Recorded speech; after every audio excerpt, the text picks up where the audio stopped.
Hey everyone, welcome back to my channel. So today I'm going to be reviewing 3 different kind of bases and comparing them to each other. So here we've got Kotobukiya's Hexa Gear block base set. Here we've got this Wild Kidz base set, which I got from AliExpress.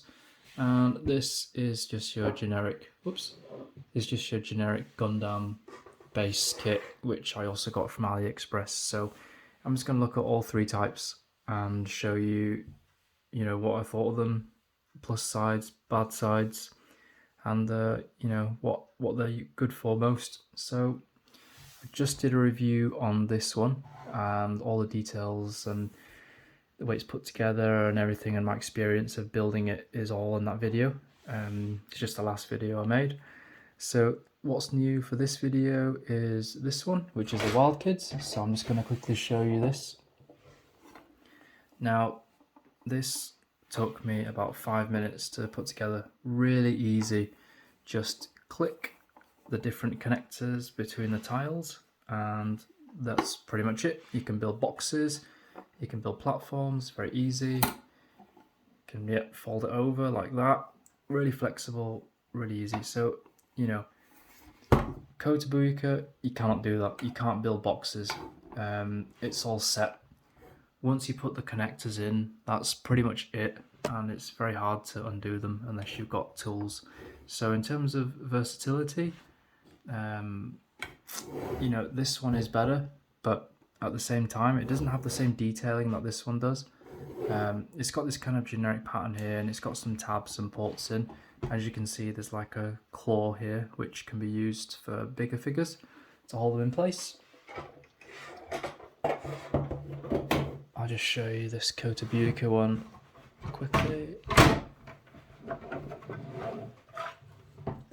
So this one, as you can see, to join the tiles you need these little connectors, and there's one on this side and there's one on the other side, as you can see. So it's kind of set really once you put them in. Having said that, it does look really good, like very military, very future sci-fi, if that's your thing. Really good for, kind of soldier action figures. If you've got like a G.I. Joe kind of set, for example, very good to display them on.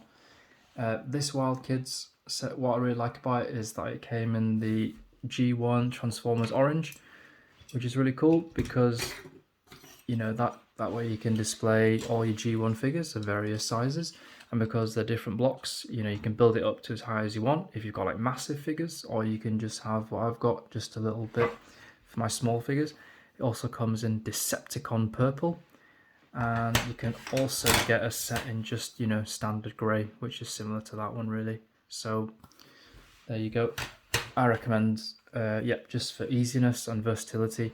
This came in a plastic kit, and it took me 4 hours to cut all the different bits out. So, and you have to understand all the instructions and different connectors to different tiles, and it's a bit over designed, I think.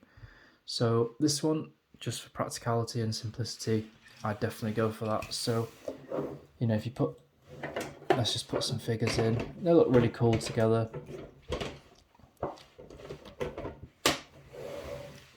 Let's get these guys in here,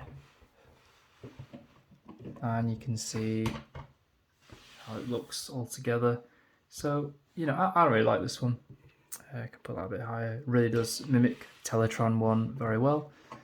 Now let's move these to the back. Try and fit some cars in. Here we go. Jazz, Wheeljack, Sideswipe, they're all here. And it's a good base. Take pictures to display minifigures that you may have, and for me, die-cast cars, that's what I really like. I really recommend that one. Let's just zoom in. There we go. So you can see how that looks really. So I think it's pretty cool. And like I say, really easy to build, really easy to dismantle. It's good quality, strong ABS plastic. So so far that one's my favourite. And then lastly, we come to this kind of generic Gundam base. Now this one, there's some random part here. These are kind of mimicking sort of plane hangars, and you know the robots fly out these big suits with human pilots in, and you know the detail, it does look pretty cool. And it's a bit dusty, I guess, this bit, but yeah, you know you've got all this kind of grid pattern and panels and to make it look busy, which is interesting. And when you get a lot of them together, I've seen other reviewers have them, and yeah, they look pretty good. I think my drawback from this is that these extra things, these accessories, they don't really fit that well. I'll just show you. So on the packaging, they're either just, you know, free floating, which is just like this, but they're kind of just loose, or you can, you know, you've got some tabs here that you can put them in, which I tried to have done, but it kind of, yeah, it kind of like raises the whole thing a bit higher and just doesn't quite fit together that well. So I only bought one of these. I only bought it just to test it out.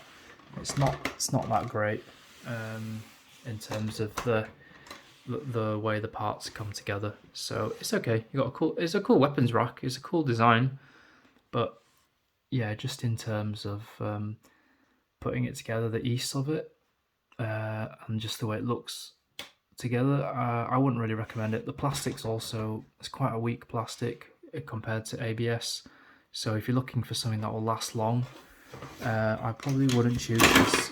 It falls apart easily, the connections aren't very stable or strong, and yeah, it looks good, but it's kind of one of the, I put this at the lower end of quality, and this is like a random piece that links two bases, but I don't even have that from the one set, so yeah, you get random things like that. So there you go. Here is my, yeah, just to go through again the total review from my kitchen table, because these are too big to fit in my normal light box.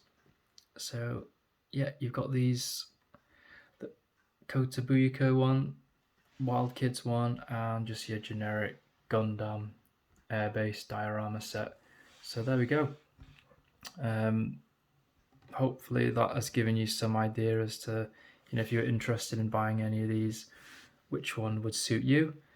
Yeah, if you like this video, give it a thumbs up. Let me know what you think in the comments below, and subscribe for more reviews.